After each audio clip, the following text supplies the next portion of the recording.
যে হাদিসগুলো আজকে আমরা বলবো মোটামুটি 2-3টা বড় বড় লম্বা হাদিস, এগুলোর সঠিক ব্যাখ্যা, এক্সাক্ট ব্যাখ্যা ততক্ষণ পর্যন্ত করা সম্ভব নয় যতক্ষণ না এই জিনিসগুলো ঘটতেছে। কেননা এগুলো রাসূলুল্লাহ সাল্লাল্লাহু আলাইহি ওয়াসাল্লাম বলেছেন ভবিষ্যৎকে সামনে রেখে, আর সেই ভবিষ্যৎ আমরা এখন দেখতে পাচ্ছি না। অনেক কিছু গত 1400 বছরে আমাদের কাছে অস্পষ্ট ছিল, আজ পানির মতো স্পষ্ট। রাসূলুল্লাহ সাল্লাল্লাহু আলাইহি ওয়াসাল্লাম 1400 বছর আগে বলেছিলেন, কোনো পাত্রে যদি মাছি পড়ে তাহলে মাছি ওর মধ্যে ডুবিয়ে দাও, কেননা মাছির এক ডানায় রোগ আছে আর এক ডানায় শিফা আছে। 1000 বছর এই কথা আমাদের কাছে অস্পষ্ট ছিল। আজ বিজ্ঞান এসে যখন গবেষণা করছে যে মাছির একটি ডানা পানিতে ডুবানোর পরে তাতে কি পরিমাণ জীবাণু থাকে, আর উভয় ডানা ডুবানোর পরে কি পরিমাণ জীবাণু থাকে, এই মর্মে যখন বিশ্ববিদ্যালয়গুলোতে thesis, research paper, PhD degree হচ্ছে এবং প্রমাণিত হচ্ছে যে না আল্লাহর নবীর কথা ঠিক সাল্লাল্লাহু আলাইহি ওয়াসাল্লাম, তখন এই কঠিন বিষয়টা আমাদের কাছে স্পষ্ট হয়ে যাচ্ছে। এরকম আজকে আমরা যে হাদিসগুলো বলবো এগুলো অদ্যবধি অস্পষ্ট, কিন্তু যেই দিন ঘটবে সেই কালের মানুষদের কাছে এগুলো পানির মতো স্পষ্ট হিসেবে ধরা দিবে। রাসূলুল্লাহ সাল্লাল্লাহু আলাইহি ওয়াসাল্লাম বলছেন, আন মুআয ইবনে জাবাল রাদিয়াল্লাহু তাআলা আনহু আন্নাহু ক্বাল রাসূলুল্লাহ সাল্লাল্লাহু আলাইহি ওয়াসাল্লাম, মুআয ইবনে জাবাল রাদিয়াল্লাহু তাআলা আনহু হতে বর্ণিত, তিনি বলেন রাসূল সাল্লাল্লাহু আলাইহি ওয়াসাল্লাম বলেছেন, উমরান বাইতুল মাকদিস খারাব ইয়াসরিব, বাইতুল মাকদিসের আবাদ হওয়া মদিনার ধ্বংস হওয়া, ওয়া খারাব ইয়াসরিব, আর মদিনার ধ্বংস হওয়া খুরুজুল মালহামা, মহাযুদ্ধের সংঘটিত হওয়া, ওয়া খুরুজুল মালহামা ফাতহ কুস্তুনতুনিয়া, আর মহাযুদ্ধ আরম্ভ হওয়া মানে কুস্তুনতুনিয়া বিজয় হওয়া, ওয়া ফাতহ কুস্তুনতুনিয়া খুরুজুদ দাজ্জাল, আর কুস্তুনতুনিয়া বিজয় হওয়া মানে দাজ্জাল বের হওয়া। পরপর রাসূলুল্লাহ সাল্লাল্লাহু আলাইহি ওয়াসাল্লাম এই জিনিসগুলো বলছেন, তথা এগুলো একটার পর আর একটা ঘটবে। উমরান বাইতুল মাকদিস, মসজিদে আকসা যেই দিন আবাদ হবে সেই দিন মদিনা ধ্বংস হবে বা অনাবাদ হবে। যেই দিন মদিনা অনাবাদ হবে সেই দিন পৃথিবীতে বড় বড় যুদ্ধ সংঘটিত হবে। যেই দিন পৃথিবীতে সবচেয়ে বড় পৃথিবীর যুদ্ধ সংঘটিত হবে সেই দিন কুস্তুনতুনিয়া বিজয় হবে। যেই দিন কুস্তুনতুনিয়া বিজয় হবে সেই দিন দাজ্জাল বের হবে।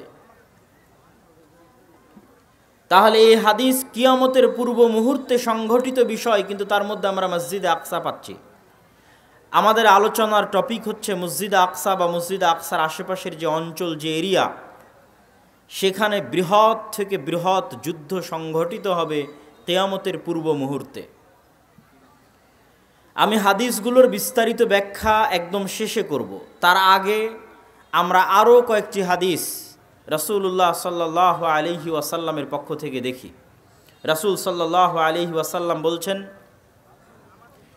ইয়ান্তাযিরু আও ইয়াখরুজু ৭০,০০০ ইয়াহুদি মিন আসবাহান মা'আদ দাজ্জাল, ইহুদিদের একটা অংশ দাজ্জালের অপেক্ষায় আছে, এবং যেই দিন দাজ্জাল বের হবে ইস্পাহানের ৭০,০০০ ইহুদি দাজ্জালের সঙ্গী হবে, এবং ওই ৭০,০০০ ইহুদি এবং দাজ্জাল মিলে ইয়াকতুলু মাআল মুসলিমিন, মুসলমানদের বিরুদ্ধে যুদ্ধ করবে।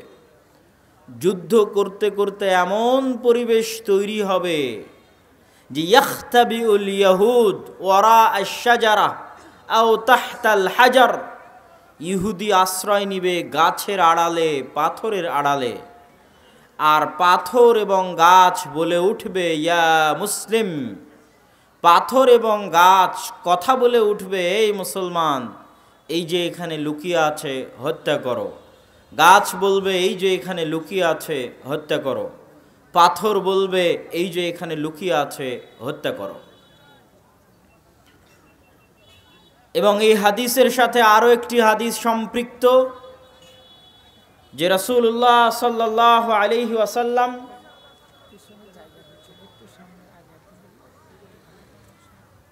পিছনে যারা দাঁড়িয়ে আছেন, আমি অনুরোধ করব আমরা যারা সামনে বসে আছি একটু হালকা যদি চেপে চেপে বসি, তাহলে আমরা একটু সময় নিই, সমস্যা নাই। তারপরও সুশৃঙ্খল হোক অনুষ্ঠানটা, আমরাও ভালোভাবে আলোচনা করি। আপনারা সবাই একটু চেষ্টা করেন আপনাদের সামনের ফাঁকা জায়গাগুলো পূরণ করতে। কেন না, সমস্যা নেই, ঠিক আছে।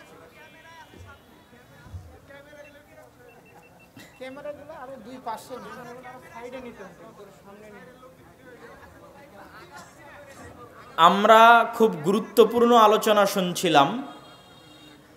সে আলোচনার দ্বিতীয় হাদিস আমরা পড়লাম যে 70,000 ইহুদি ইস্পাহান থেকে বের হবে। ইস্পাহান হচ্ছে ইরানের নগরী। আজও ইরানের মধ্যে ইস্পাহান নামে সেই নগরী আছে। আমরা প উচ্চারণ করি ইস্পাহান, আরবিতে এটা উচ্চারণ হয় না।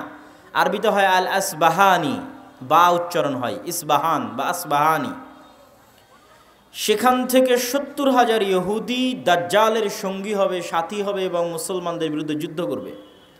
আর সেই যুদ্ধের অবস্থা কি হবে সেটাও আমরা দেখলাম। আরেকটি হাদিস দেখি। عن عوف بن مالك رضي الله تعالى عنه أنه قال, আউফ ইবনে মালিক রাদিয়াল্লাহু তাআলা আনহু থেকে বর্ণিত, তিনি বলেন, আমি একদা রাসূলুল্লাহ সাল্লাল্লাহু আলাইহি ওয়াসাল্লামের নিকটে আসলাম। রাসূল সাল্লাল্লাহু আলাইহি ওয়াসাল্লাম আমাকে কিয়ামতের আলামত গণালেন, আমার হাতে গণালেন। তার মধ্যে একটি আলামত রাসূল সাল্লাল্লাহু আলাইহি ওয়াসাল্লাম বললেন, সায়াকুনু হুদনাতুন মা'আর রোম, ইয়ানি সাতাকুনু হুদনাতুন বাইনাল মুসলিমিনা ওয়ার রোম। রোমান খ্রিস্টানদের সাথে মুসলমানদের একটি চুক্তি হবে, আর রোমান খ্রিস্টানেরা এবং মুসলমানেরা চুক্তিবদ্ধ হয়ে তৃতীয় কমন শত্রুর বিরুদ্ধে যুদ্ধ করবে। তথা রোমান খ্রিস্টানদের শত্রু আর মুসলমানদের শত্রু এক। তৃতীয় কমন শত্রুর বিরুদ্ধে মুসলমানেরা যুদ্ধ করবে। এই যুদ্ধে রোমান খ্রিস্টান এবং মুসলমানেরা বিজয়ী হবে। বিজয়ী হওয়ার পর একজন খ্রিস্টান দাঁড়িয়ে বলবে যে আমরা আজকে বিজয়ী হয়েছি লিহাজা সলিব, এই ক্রুশের কারণে। গলায় ঝুলানো ক্রুশ দেখিয়ে বলবে এটার কারণে আজকে আমরা বিজয়ী হয়েছি। তখন একজন মুসলমানের আঁতে ঘা লাগবে, সে দাঁড়িয়ে উঠে তার ক্রসটা ভেঙে দিবে। যখন ভেঙে দিবে তখন রোমান এবং মুসলমানেরা পরস্পরের বিরুদ্ধে যুদ্ধ করার জন্য দাঁড়িয়ে যাবে। রোমান খ্রিস্টান এবং মুসলমানেরা। সেই যুদ্ধের বর্ণনা রাসূলুল্লাহ সাল্লাল্লাহু আলাইহি ওয়াসাল্লাম হাদিসে বিস্তারিত বর্ণনা করছেন। عن أبي هريرة رضي الله تعالى عنه أنه قال قال رسول الله صلى الله عليه وسلم, আবু হুরায়রা রাদিয়াল্লাহু তাআলা আনহু থেকে বর্ণিত, তিনি বলেন রাসূল সাল্লাল্লাহু আলাইহি ওয়াসাল্লাম বলেছেন, লা তাকুমুস সাআহ, কিয়ামত ততদিন পর্যন্ত সংঘটিত হবে না, হাত্তা ইয়ানজিলার রোম বিল আ'মাক আও বিদ্দাবিক, যতক্ষণ না রোমান খ্রিস্টানেরা অবতীর্ণ না হচ্ছে সিরিয়ার আমাক এবং দাবেক নামক জায়গায়।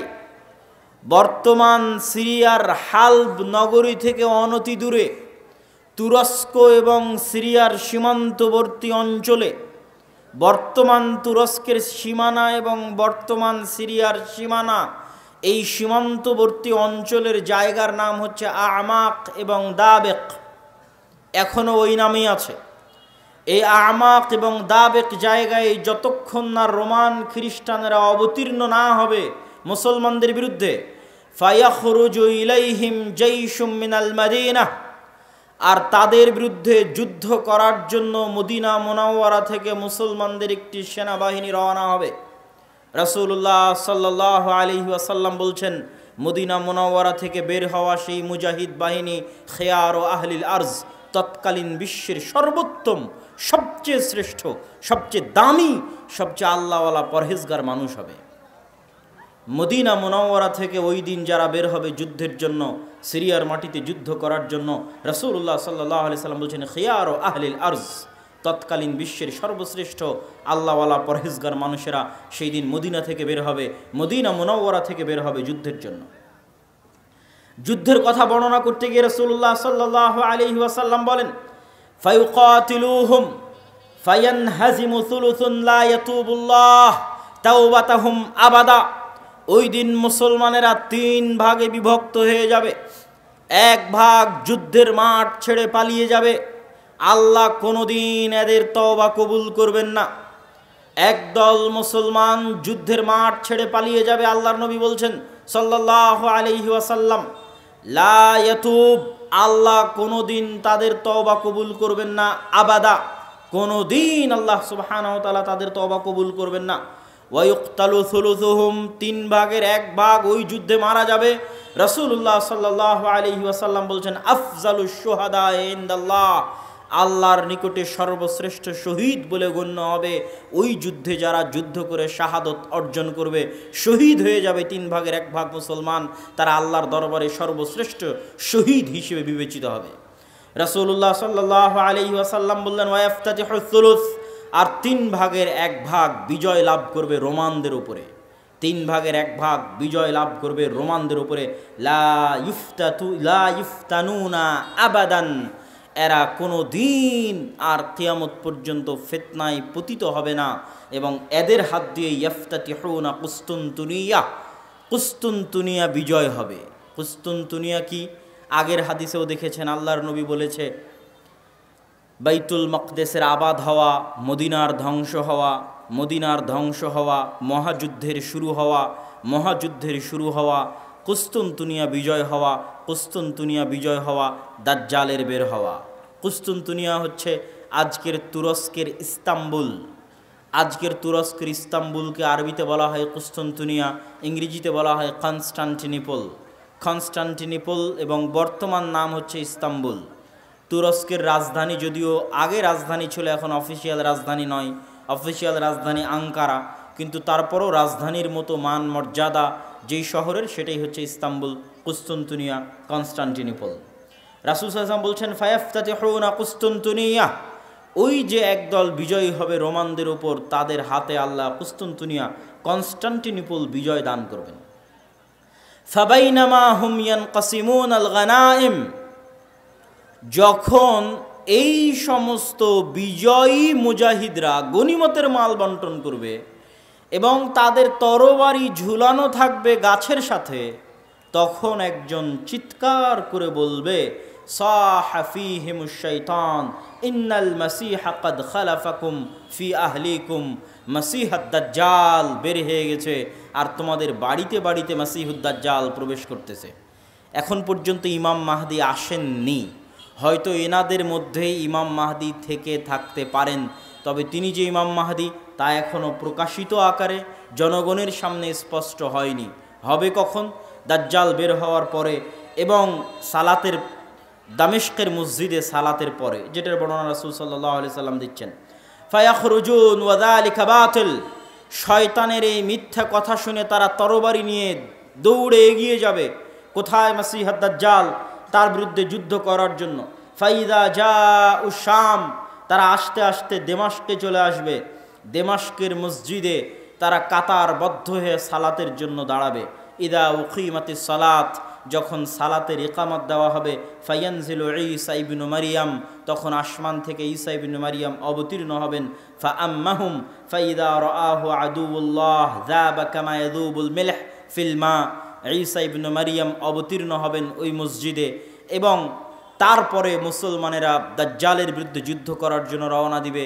এবং মসজিদে আকসার পাশে, জেরুজালেমের পাশে লুদ নামক, বাবুল লুদ নামক দরজায় ঈসা আলাইহিস সালাতু ওয়াস সালামকে দেখে মাসীহুদ দাজ্জাল লবণ যেভাবে পানিতে দিলে গলে যায় সেভাবে গলতে থাকবে, এবং তার গলে শেষ হওয়ার আগেই রাসূল সাল্লাল্লাহু আলাইহি ওয়াসাল্লাম বলছেন ফালাউ তারাকাহু লানযাব হাত্তা ইয়ানহালিক, যদি ঈসা ইবনু মারিয়াম তাকে ওই অবস্থায় রেখে দিতেন তাহলে সে গলে ধ্বংস হয়ে যেত। হাত্তা ইয়াহলিক, ওয়ালাকিন ইয়াকতুলুহুল্লাহ বিয়াদিহি ফায়ুরিহিম দামাহু ফি হারবাতিহি, কিন্তু আল্লাহ সুবহানাহু ওয়া তাআলা চান যে ঈসা ইবনে মারিয়ামের মাধ্যমে সে নিহত হোক। এই জন্য ঈসা ইবনে মারিয়াম তাকে হত্যা করবেন এবং দাজ্জালের রক্ত জনগণকে দেখাবেন। সম্মানিত উপস্থিতি, আরেকটি ব্যতিক্রম ধর্মী হাদিস, সেই হাদিসটা বলে আমরা আমাদের সংক্ষিপ্ত ব্যাখ্যার দিকে এগিয়ে যাব ইনশাআল্লাহ। আবু হুরায়রা রাদিয়াল্লাহু তাআলা আনহু থেকে বর্ণিত, তিনি বলেন রাসূল সাল্লাল্লাহু আলাইহি ওয়াসাল্লাম বলছেন, সামি'তুম বিমাদিনাতিন জানিবুম মিনহা ফিল বার ওয়া জানিবুম মিনহা ফিল বাহর, তোমরা একটি শহরের কথা শুনেছ যেই শহরের এক সাইডে সমুদ্র এবং আরেক সাইডে মাটি। রাসূলুল্লাহ সাল্লাল্লাহু আলাইহি ওয়াসাল্লামের উত্তরে সাহাবীগণ বললেন, জি আমরা শুনেছি। রাসূল সাল্লাল্লাহু আলাইহি ওয়াসাল্লাম বলছেন, লা তাকুমুস সাআহ হাত্তা ইয়াগজুহা ৭০ আলফাম মিন বনি ইসহাক, ততক্ষণ পর্যন্ত কিয়ামত হবে না যতক্ষণ না বানু ইসহাকের ৭০,০০০ মানুষ তাদের বিরুদ্ধে যুদ্ধ না করছে। আর তারা সেই দিন যুদ্ধ করবে ওই শহর বিজয়ের জন্য, আর ওই শহর বিজয়ের জন্য ফালাম ইউকাতিলু বিসালাহ, কোনো অস্ত্রপাতি লাগবে না ওই শহর বিজয় করতে।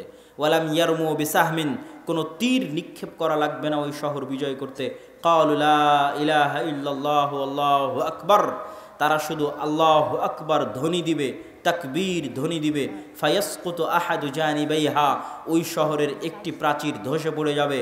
তারপরে দ্বিতীয়বার যখন তারা তাকবীর ধ্বনি দিবে তখন শহরের আরেকটি প্রাচীর ধসে পড়ে যাবে। তারা তৃতীয়বার যখন তাকবীর ধ্বনি দিবে তখন শহরের আরেকটি প্রাচীর ধসে পড়ে যাবে। ফাইফাররাজু লাহুম ফায়াদখুলুহা, তারা বিজয়ী বেশে ওই শহরে প্রবেশ করবে। ফায়াগনামু ফাবাইনাহুমা ইয়াকতাসিমুনাল মাগানিম, যেই মুহূর্তে তারা বিজয়ী বেশে শহরে প্রবেশ করবে আর গনিমতের মাল বন্টন করবে, তখন শয়তান চিৎকার করে বলবে, তোমাদের ঘরে দাজ্জাল প্রবেশ করে গেছে। সম্মানিত উপস্থিতি, পরপর আমরা 4টা হাদিস দেখলাম। এই 4টা হাদিস এক একজন এক একভাবে ব্যাখ্যা করতে পারে। আমি আগেও বলেছি যে যতদিন এই জিনিসগুলো না ঘটবে ততদিন এই জিনিসগুলোর প্রকৃত ব্যাখ্যা কেউ জানবে না। কিন্তু আমার কাছে সংক্ষিপ্তভাবে যেটা মনে হয়েছে যে উমরান ও বাইতুল মাকদেস আবাদ হওয়া, কেউ কেউ ব্যাখ্যা করে এই যুগের যে বাইতুল মাকদেস আবাদ হওয়া মানে ইহুদিরাই জেরুজালেম দখল করে নিবে এবং সেখানে বিশাল রাজধানী প্রতিষ্ঠা করবে। প্রতিষ্ঠা করার মাধ্যমে সে এটা পৃথিবীর একটি জাঁকজমকপূর্ণ একটা বিশাল বড় শহর, লন্ডন দুবাইয়ের মতো একটা বড় শহরে পরিণত হয়ে যাবে জেরুজালেম, যেটা থাকবে তাদের হাতে, আমাদের হাতে নয়। কেউ বলেছেন এটা। আর আমার কাছে সংক্ষিপ্তভাবে মনে হয়েছে যে উমরান ও বাইতুল মাকদেস আবাদ হওয়া মানে মুসলমানদের হাতেই বাইতুল মাকদেস থাকবে এবং মুসলমানেরাই বাইতুল মাকদেস বিজয় করবে এবং সেখানে সালাত সিয়াম সকল কিছু বাস্তবায়ন হবে এবং বাইতুল মাকদেস মুসলমানদের হাতে আগেই বিজয় হবে, তথা যে ঘটনাগুলো পরবর্তীতে সংঘটিত হচ্ছে সেগুলোর আগেই মুসলমানদের হাতে বাইতুল মাকদেস থাকবে। কখন থাকবে আল্লাহ সুবহানাহু ওয়া তাআলা ভালো জানেন। এবং বাইতুল মাকদেসের বিজয় হওয়া মানে মদিনার ধ্বংস হওয়া কি? হয়তো মদিনা অনাবাদ হয়ে যেতে পারে, মদিনার যে শান শওকত সেই শান শওকতে কমতি আসতে পারে, যে কোনো কারণে আসতে পারে। যেহেতু মুসলমানেরা বাইতুল মাকদেস ফিরে পেয়েছে সেহেতু বাইতুল মাকদেস কেন্দ্রিক মুসলমানদের নতুন কিছু তৈরি হতে পারে। যেমন উমাইয়া খেলাফাত আমলে যখন আবদুল্লাহ ইবনে জুবাইরের হাতে মক্কা এবং মদিনা ছিল, তখন উমাইয়া খলিফারা মক্কা মদিনা জিয়ারত করতে না পারার কারণে তারা তাদের সকল ধন সম্পদ খরচ করত বাইতুল মাকদেসের পিছনে। তথা এই মসজিদকে কেন্দ্র করে মুসলমানদের একটা ব্যস্ততা, শহর বন্দর সকল কিছু গড়ে উঠবে এই শহরকে কেন্দ্র করে এবং মদিনা অনাবাদ হয়ে যাবে। মদিনা অনাবাদ হয়ে গেলে যুদ্ধ শুরু হবে। কোন যুদ্ধ? যেই যুদ্ধ আমরা আলোচনা করলাম, এই যুদ্ধকে রাসূল সাল্লাল্লাহু আলাইহি সাল্লাম বলছেন আল মালহামা আল কুবরা। এবং এই যুদ্ধের বর্ণনা দিতে গিয়ে অন্য হাদিসে রাসূলুল্লাহ সাল্লাল্লাহু আলাইহি ওয়াসাল্লাম বলেছেন যে এই যুদ্ধে এত বেশি পরিমাণ মানুষ মারা যাবে যে একটা উড়ন্ত পাখি যদি আকাশে উড়তে থাকে তাহলে উড়তে উড়তে সে ক্লান্ত হয়ে যাবে, কিন্তু লাশের সারি সে উড়ে শেষ করতে পারবে না, এত বেশি পরিমাণ মানুষ মারা যাবে এই যুদ্ধে। আর এই যুদ্ধের পরপরই কুস্তুনতুনিয়া বিজয় হবে। মানে কুস্তুনতুনিয়া বিজয় হবে মানে আজ তো ইস্তাম্বুল মুসলমানদের হাতে আছেই। হাদিসের ভাষায় বোঝা যায় যে ইস্তাম্বুল একদিন মুসলমানদের হাতে থাকবে না। আজ আছে, কিন্তু একদিন থাকবে না। তথা আজকের যে তুরস্ক, এটা আজকে মুসলমানদের হাতে থাকলেও হাদিস প্রমাণ করছে যে দাজ্জাল যেই মুহূর্তে বের হবে ওই মুহূর্তে কনস্টান্টিনোপল, ইস্তাম্বুল, তুরস্ক মুসলমানদের হাতে নাই, থাকবে না। তথা সেটা মুসলমানেরা যে কোনো সময় হারিয়ে ফেলতে পারে, অদূর ভবিষ্যতে, নিকট ভবিষ্যতে। আল্লাহ সুবহানাহু ওয়া তাআলা ভালো জানে কখন হারিয়ে ফেলবে, কেন না হারালে বিজয় কিসের। আর যেই বিজয়ের কথা রাসূল সাল্লাল্লাহু আলাইহি সাল্লাম বলছেন, এই বিজয় নিকটে, কিয়ামতের নিকটবর্তী, দাজ্জাল বের হওয়ার পূর্ব মুহূর্তের বিজয়। সম্মানিত উপস্থিতি, তাহলে মোটামুটি যদি আমরা এই দুইটা জিনিসের ব্যাখ্যা এভাবে দাঁড় করাই যে বাইতুল মুকাদ্দাস আগেই মুসলমানেরা বিজয় করবে, সেটাই হচ্ছে বাইতুল মুকাদ্দাসের আবাদ। আর কুস্তুনতুনিয়া কিয়ামতের পূর্ব মুহূর্তে বিজয় হবে, তার অর্থ হচ্ছে কুস্তুনতুনিয়া মুসলমানেরা হারিয়ে ফেলবে, কনস্টান্টিনোপল মুসলমানেরা হারিয়ে ফেলবে। এখন হাদিসের আরও একটা অংশ ব্যাখ্যা করতে বাকি, রোম কারা। যে রোমানদের সাথে মুসলমানদের চুক্তি হবে এবং চুক্তির পরে সেই চুক্তি পুনরায় ভঙ্গ হয়ে মুসলমান এবং রোমানরা পরস্পর যুদ্ধ করবে, সেই যুদ্ধ, এই যুদ্ধ, সেই রোম কারা। এ বিষয়ে মুহাদ্দিসিনে কেরাম এবং মুফাসসিরিনে কেরামের মধ্যে মতভেদ হওয়ার সবচেয়ে বড় কারণ হচ্ছে আল্লাহর নবীর যুগে রোম বলতে যাদেরকে বোঝানো হতো তাদের রাজধানী ছিল কনস্টান্টিনোপল। আল্লাহর নবীর যুগে, মানে যেই সময়ে আল্লাহর নবী এই হাদিস বলতেছেন, ওই সময়ে রোম বলে যাদের বোঝানো হতো তাদের রাজধানী তুরস্কের ইস্তাম্বুল, কনস্টান্টিনোপল।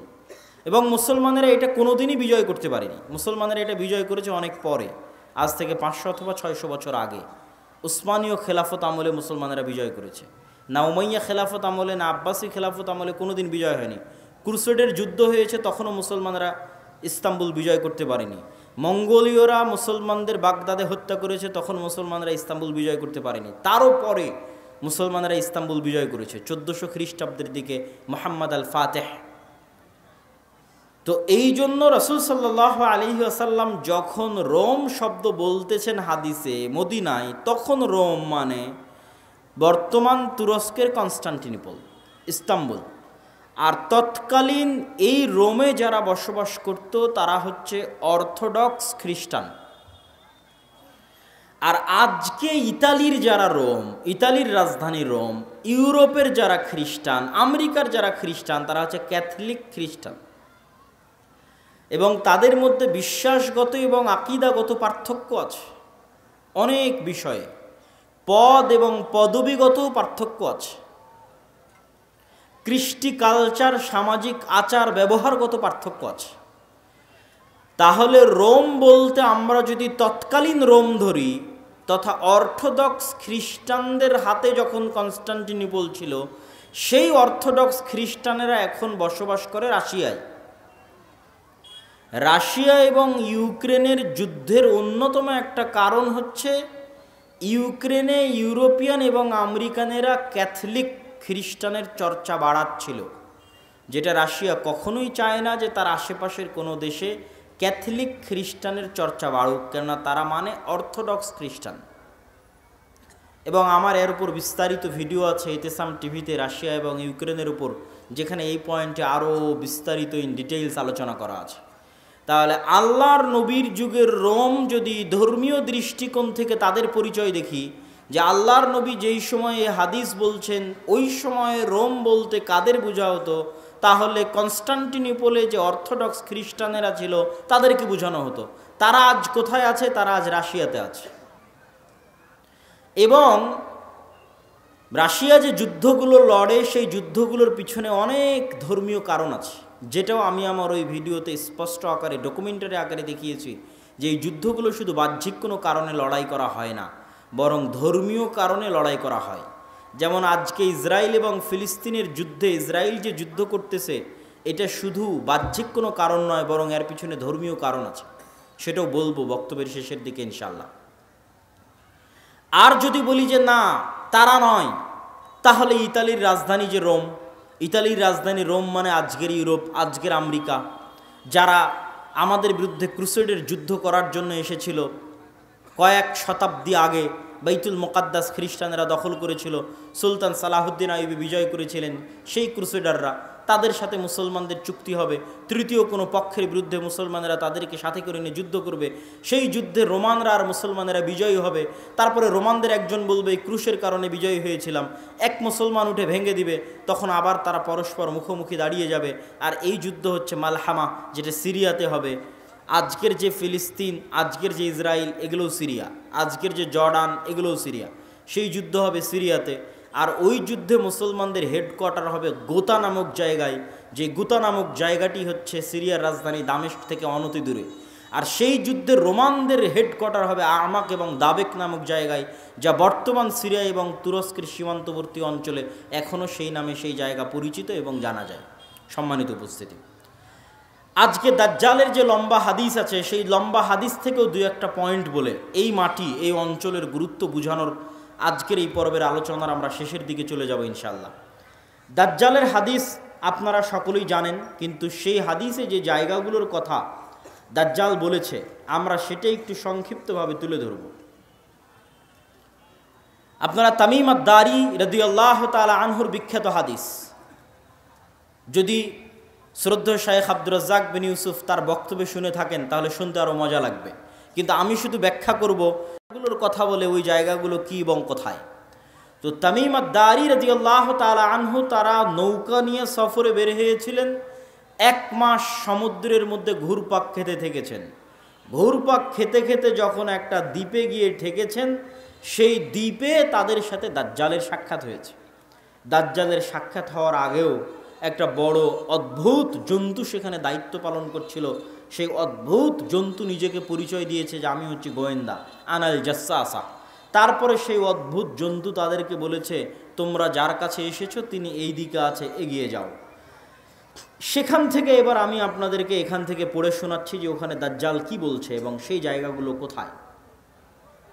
দাজ্জাল বলছে, জিজ্ঞেস করছে, আসআলুকুম আন নাখলিহা আন নাখলে বাইসান আখবিরুনি আন নাখলে বাইসান। বাইসান নামক খেজুর বাগান সম্পর্কে আমাকে তোমরা সংবাদ দাও। কুলনা আন আইয়ি শানিহা তাস্তাখবির। বাইসান নামক খেজুরের বাগান সম্পর্কে তুমি কি জানতে চাও? তখন দাজ্জাল উত্তরে বলছে, আসআলুকুম আন নাখলিহা। বাইসান নামক খেজুর বাগানে এখন খেজুর হয় কিনা এ বিষয়ে আমাকে জানাও। হাল ইউসমির আমলা। তখন ওই তামিম আদ-দারি রাদিয়াল্লাহু তাআলা আনহু এবং তার সাথে যারা গেছে তারা উত্তরে বললেন, কুলনা নাআম, এখনো সেখানে খেজুর হয়। তখন দাজ্জাল উত্তরে বলছে, আমা ইন্নাহু ইউশিকু আল্লা তুসমির। জেনে রাখো অচিরেই সেই বাইসান নামক খেজুর বাগানে খেজুর হবে না। ক্বালা আখবিরুনি আন বুহায়রা আত-তাবারিয়াহ। তোমরা আমাকে বুহায়রা আত-তাবারিয়াহ, তাবারিয়া লেক, তাবারিয়া খাল সম্পর্কে জানাও। কুলনা আন আইয়ি শানিহা তাস্তাখবির। তাবারিয়া খাল সম্পর্কে তোমাকে কি বলবো? ক্বালা হাল ফিহা মা। সেখানে কি পানি আছে? তখন উত্তরে বলছে, হিয়া কাসীরাতুল মা, অনেক বেশি পানি আছে। ক্বালা আমা ইন্নামা ইউশিকু আন ইয়াযহাব। জেনে রাখো অচিরেই সেই খালে পানি থাকবে না। ক্বালা আখবিরুনি আন আইনি যুগার। আইনে যুগার সম্পর্কে আমাকে জানাও। ক্বালু আন আইয়ি শানিন তাস্তাখবির। তুমি আইনে যুগার সম্পর্কে কি জানতে চাও? বলে আইনে যুগারে কি এখনো পানি আছে? সেখান থেকে কি মানুষজন পানি নিয়ে চাষাবাদ করে? তখন আমরা বললাম, হ্যাঁ, হিয়া কাসীরাতুল মা, এখনও মানুষ সেখান থেকে পানি নিয়ে চাষাবাদ করে। তখন সে উত্তরে বলল, অচিরেই সেখানে পানি থাকবে না। তখন বলছে, আখবিরুনি আন নাবিয়্যিল উম্মিয়িন। উম্মিয়িনদের নাবী সম্পর্কে আমাকে জানাও। অশিক্ষিত মূর্খ যারা লেখা জানে না, পড়া জানে না, তাদের জন্য যে নবী প্রেরণ করা হয়েছে সেই নবী সম্পর্কে আমাকে জানাও। এই মর্মে কথা সামনের দিকে আগাতে থাকলো। সম্মানিত উপস্থিতি, এখানে 3টে জায়গার কথা বলেছে দাজ্জাল। আশ্চর্যজনক হলেও সত্য যে আজকের পৃথিবীতে এই 3টি জায়গায়, তন্মধ্যে বাইসান নামক খেজুরের বাগান এবং যোগার নামক ঝর্ণা, এই 3টাকে এক্সাক্ট চিহ্নিত করা খুব কঠিন হয়ে যায়। বিশেষ করে আইনে যোগারকে এক্সাক্ট চিহ্নিত করা যে এইটা আইনে যোগার, এটার বিষয়ে নিশ্চিত কেউ গবেষকরা এখন পর্যন্ত তথ্য দিতে পারেনি।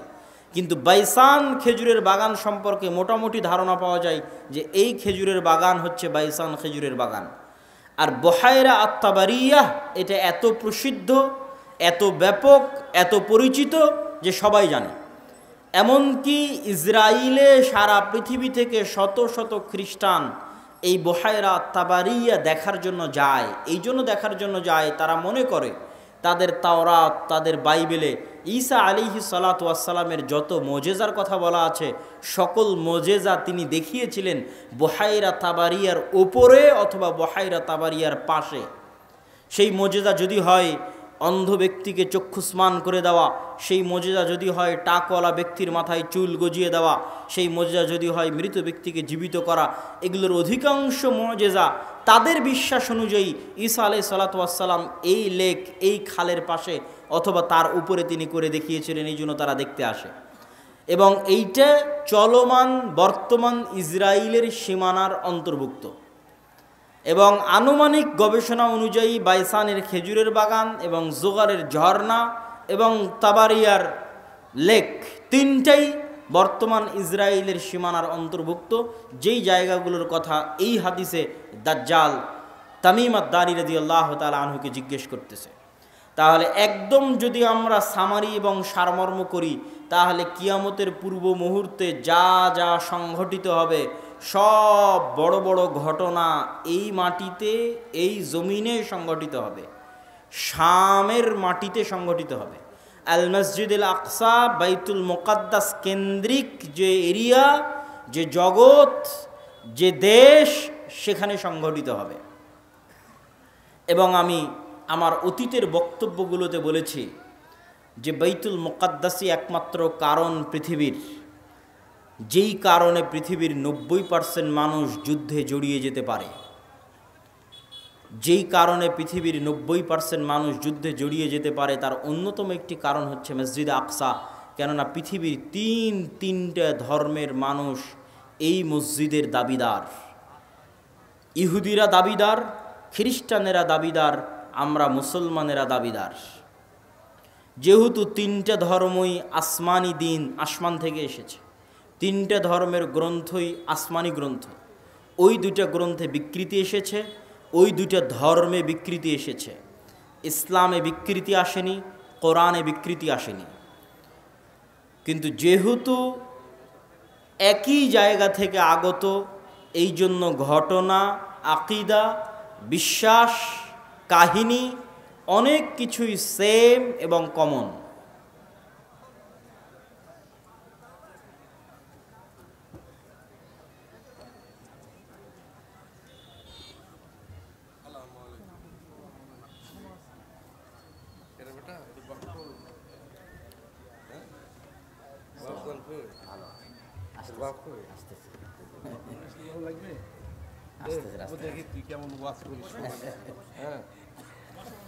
তো সম্মানিত উপস্থিতি, আমরা যে বিষয়ে আলোচনা করছিলাম যে বর্তমান মসজিদে আকসা এবং বর্তমান বাইতুল মুকাদ্দাস পৃথিবীর তিনটা ধর্মের নিকটে পবিত্র স্থান। আর এই পবিত্র স্থান হওয়ার কারণ হচ্ছে এই তিনটা ধর্মই আব্রাহামিক রিলিজিয়ান, সেমেটিক রিলিজিয়ান।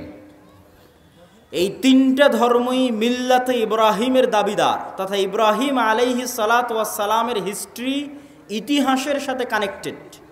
আর সেমেটিক রিলিজিয়ান মানে নূহ আলাইহিস সালাতু ওয়াস সালামের 3 সন্তান তার সাথে নৌকায় উঠেছিলেন। একজনের নাম ইয়াফেস, একজনের নাম হাম, আর একজনের নাম সাম। ইয়াফেসের বংশধরেরা হচ্ছে সাদা চামড়া, ইউরোপ, আমেরিকা, রাশিয়া। সামের বংশধরেরা হচ্ছে সেমেটিক তথা মেটে, শ্যামা, হালকা সাদা, হালকা শ্যামা, হালকা মেটে। India, Pakistan, Bangladesh, Saudi, Kuwait, Qatar, Bahrain, এরা হচ্ছে সামের বংশধর। হাম হচ্ছে আফ্রিকান, টোটাল আফ্রিকান এরিয়া হচ্ছে নূহ আলাইহিস সালামের সন্তান হামের বংশধর। তো পৃথিবীতে আল্লাহ যত নবী পাঠিয়েছেন সকল নবী সামের বংশে পাঠিয়েছেন। সামের বংশে ইব্রাহিম আলাইহিস সালাতু ওয়াস সালাম। এই জন্য একটা মজার জিনিস, যারা অনলাইনে আমাদের দেখছেন তারা মনে রাখতে পারেন যে কালার ডিসক্রিমিনেশনের শিকার যারা হন ইউরোপ এবং আমেরিকায়, গায়ের রঙের কারণে ডিসক্রিমিনেশনের শিকার হওয়া, বৈষম্যের শিকার হওয়া, কেননা তাদের মধ্যে একটা আভিজাত্য বোধ কাজ করে যে আমি হচ্ছি সাদা চামড়ার, আর এশিয়া থেকে যারা এসেছে তারা সাদা চামড়ার নয়। আপনি দীর্ঘদিন থাকলে এই জিনিসটা ভিতর থেকে অনুভব করতে পারবেন, এই বৈষম্য। তো এটা আপনারা মজার জিনিস জেনে রাখতে পারেন যে ইউরোপ আমেরিকা তারা যতই সাদা চামড়ার হোক, তারা যেই নবীকে সম্মান করে শ্রদ্ধা করে সেই নবী সাদা চামড়ার ছিলেন না। মানে ঈসা আলাইহিস সালাতু ওয়াস সালাম, ঈসা আলাইহিস সালাতু ওয়াস সালামের গায়ের রং আর আমার নবী মুহাম্মদ সাল্লাল্লাহু আলাইহি ওয়াসাল্লামের গায়ের রং এক। মানে শ্যামা মেটে সাদা চামড়ার সাদা নয়। তথা গোটা ইউরোপ এবং আমেরিকার মানুষ যেই নবীর অনুসারী, যেই নবীর মূর্তি তাদের গির্জায় বানিয়ে রেখেছে, যেই নবীর মা মারিয়াম আলাইহা সালাতু ওয়াস সালামের মূর্তি তাদের গির্জায় বানিয়ে রেখেছে, তারা কেউই সাদা চামড়ার ছিলেন না। এই জন্য বলেছি সেমেটিক রিলিজিয়ান।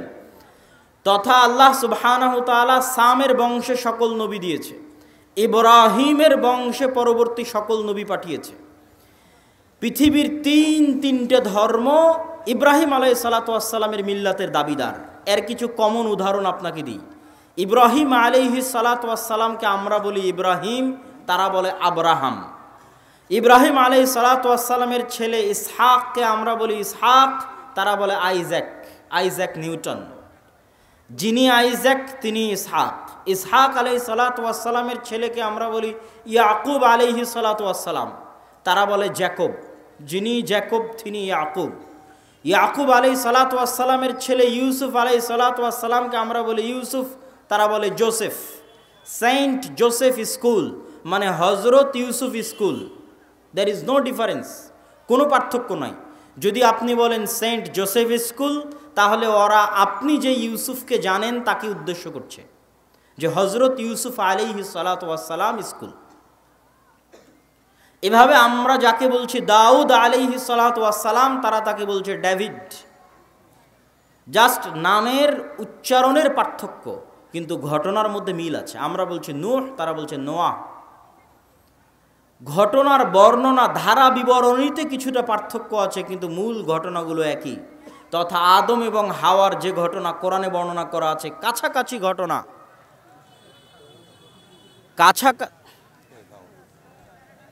কেমন আছে?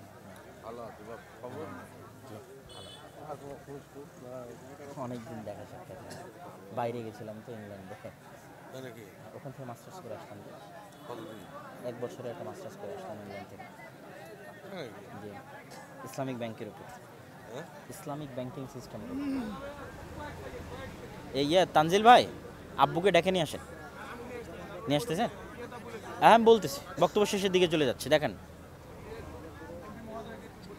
হ্যাঁ হ্যাঁ বলবো ইনশাল্লাহ, আমি বুঝাবো, বক্তব্যের মধ্যে বলবো। ইসলামিক, আলহামদুলিল্লাহ, ইসলামিক ব্যাংকিং এবং ইসলামিক ফাইন্যান্সের উপর মাস্টার্স। আমার বুঝে তো মনে হয় না সেটা সব ভালো। ইসলামী ব্যাংকে টাকা নেওয়া থৌতো দেখি হাট কাপনা পড়া।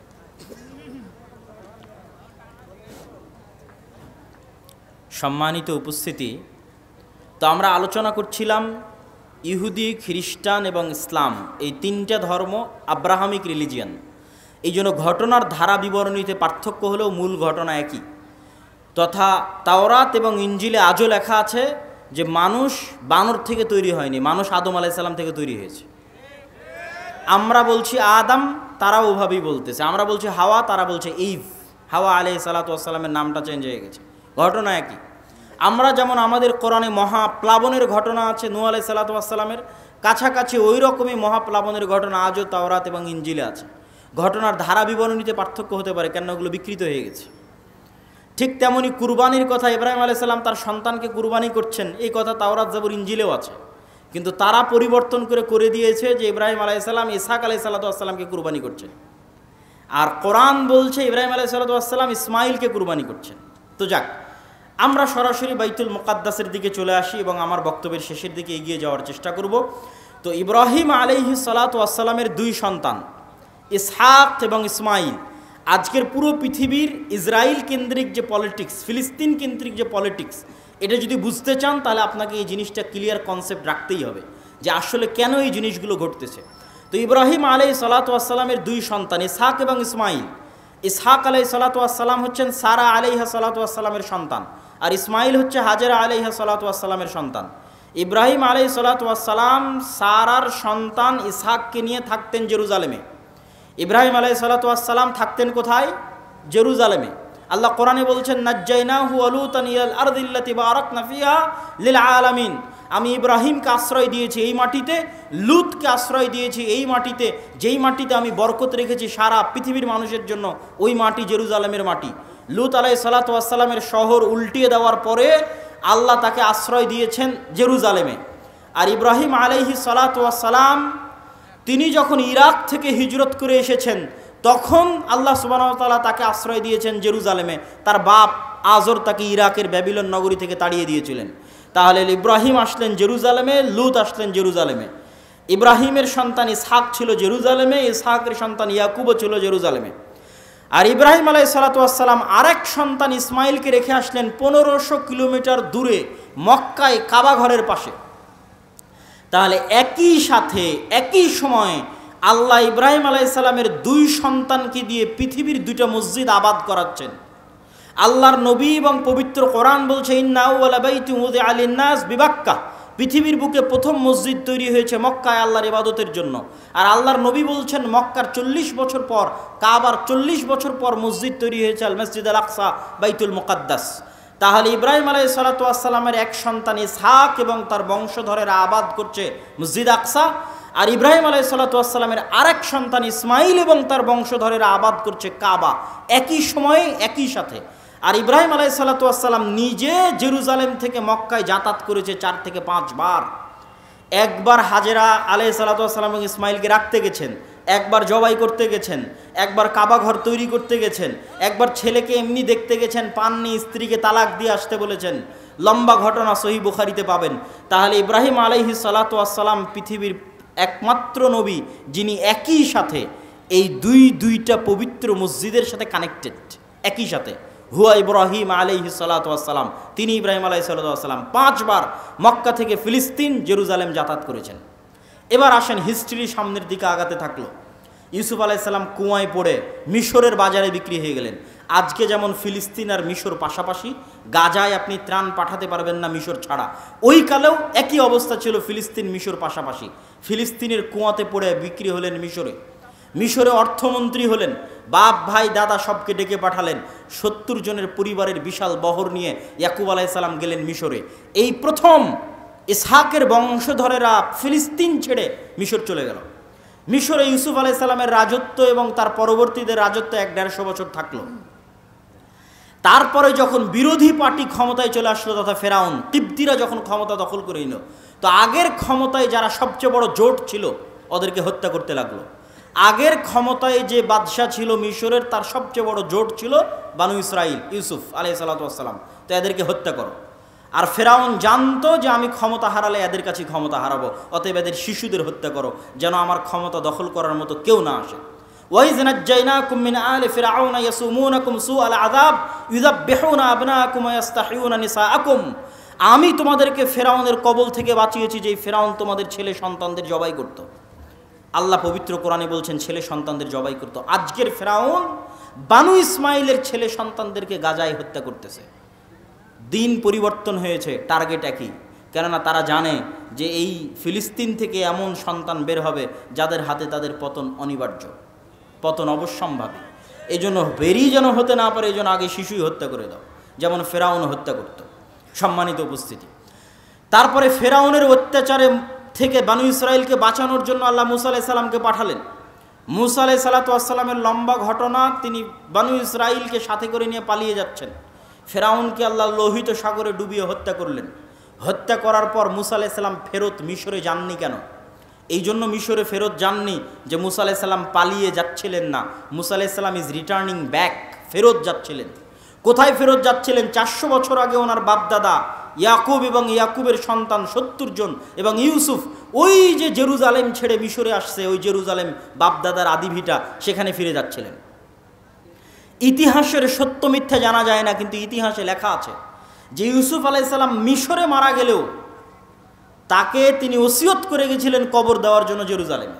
আর মুসা আলাইহিস সালামের কথা তো সহিহ বুখারীতে রাসূল সাল্লাল্লাহু আলাইহি ওয়াসাল্লাম বর্ণনা করতেছেন, যেটা ধারা বিবরণীতে আমি আসব। তো আপনি যদি আজকের ম্যাপে দেখেন, লোহিত সাগর পার হয়ে ফিলিস্তিনে যাবেন, মিশর থেকে লোহিত সাগর ক্রস করে ফিলিস্তিনে যাবেন, গুগল ম্যাপে দেখবেন ফিলিস্তিনে ঢুকার আগে বিশাল মরুভূমি, সিনাই মরুভূমি। আর ওই ফিলিস্তিনে তখন বসবাস করত তৎকালীন বিশ্বের সবচেয়ে শক্তিশালী গোত্র, তাদের নাম আমালেকা গোত্র। তো ওদের সাথে যুদ্ধ করে জিতে জেরুজালেম জয় করতে হবে, এই জন্য অপেক্ষায় বসে আছেন সিনাই মরুভূমিতে। সিনাই মরুভূমি যেহেতু মরুভূমি, আর লোহিত সাগরের পানি যেহেতু লবণাক্ত, এই জন্য কোনো খাবার নাই, না মরুভূমিতে কোনো ফলমূল হয়, না মরুভূমিতে কোনো পানি আছে। এই জন্য সূরা বাকারায় বানু ইসরাঈলের ঘটনা পড়ে দেখবেন যে আল্লাহ মুসা আলাইহিস সালাতু বললেন, তুমি লাঠি দিয়ে পাথরে আঘাত করো, তোমার সম্প্রদায়ের জন্য ঝর্ণা তৈরি করে দিচ্ছে। তুমি আল্লাহর কাছে দোয়া করো, আর জান্নাত থেকে মান্না এবং সালোয়া পাঠিয়ে দিচ্ছে, জান্নাত থেকে পাখির আকারে এবং গাছে ঝুলন্ত আকারে, বাড়ির উপরে গাছে ঝুলন্ত আকারে জান্নাত থেকে মান্না এবং সালোয়া আসতো, কেননা মরুভূমিতে কোনো খাবার ছিল না। তারপরে মুসা আলাইহিস সালাতু ওয়াসসালাম তাদের নিয়ে জেরুজালেম বিজয় করতে যাবেন মর্মে যুদ্ধের ঘোষণা দিলেন। এরা ছিল নিমক হারাম কওম। আল্লাহর এত বড় নিয়ামত দেখার পরও এরা বলল, ইযহাব আনতা ওয়া রাব্বুকা ফাকাতিলা, মুসা আপনি আর আপনার আল্লাহ গিয়ে যুদ্ধ করেন, আমরা যুদ্ধ করতে পারবো না। বলেন নাউজুবিল্লাহ। এই জন্য মুসা আলাইহিস সালাম জেরুজালেম বিজয় করতে পারেননি। তখন মুসা আলাইহিস সালাতু ওয়াসসালাম আল্লাহর কাছে দোয়া করেছিলেন, যেন আমার লাশ, আমার মৃত্যু যেন জেরুজালেমের এত নিকটে হয় যে একটা ঢিল মারলে, যেন জেরুজালেম থেকে বাইতুল মুকাদ্দাস থেকে একটা ঢিল মারলে আমার কবরে এসে পড়ে। মুহাম্মদ সাল্লাল্লাহু আলাইহি ওয়াসাল্লাম বুখারীর হাদিসে বলছেন, আমি যদি আজ ফিলিস্তিনে থাকতাম তোমাদের দেখাতাম যে কোথায় মুসা আলাইহিস সালাতু ওয়াসসালামের কবর আছে। সম্মানিত উপস্থিতি, তারপরে ধারা বিবরণী আমি সংক্ষিপ্ত আকারে আজকের পর্যন্ত আপনাকে আমি বুঝিয়ে দিচ্ছি। তারপরে ইউশা বিন নুনের মাধ্যমে জেরুজালেম বিজয় হলো। আমার আগের বক্তব্য শুনে দেখবেন আল্লাহ জেরুজালেম বিজয়ের দিন সূর্যকে থামিয়ে দিয়েছিলেন।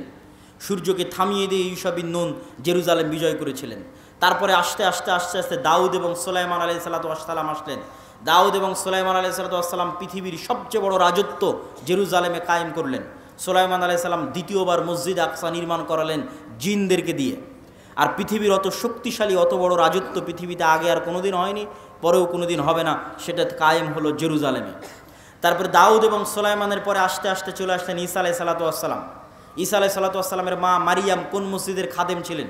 মসজিদ আকসার খাদেম ছিলেন। ঈসা আলাইহিস সালাতু ওয়াসসালাম কোন শহরে জন্ম নিয়েছেন? এই জেরুজালেম, এই নগরীতে জন্ম নিয়েছেন। এই জন্যই তো আপনি খ্রিস্টানদের যদি বলেন তোমাদের গোটা দুনিয়া দিয়ে দিব, ইউরোপ আমেরিকা, জেরুজালেম দিব না, তাহলে হবে না। কেননা এখানে তারা যাকে নবী বলে শ্রদ্ধা করছে তার স্মৃতি এই শহরে আছে। ঈসা আলাইহিস সালাতু ওয়াসসালামের স্মৃতি এই শহরে আছে। ঈসা আলাইহিস সালামের আম্মা মারিয়াম আলাইহা সালাতু ওয়াসসালামের স্মৃতি এই মসজিদে আছে।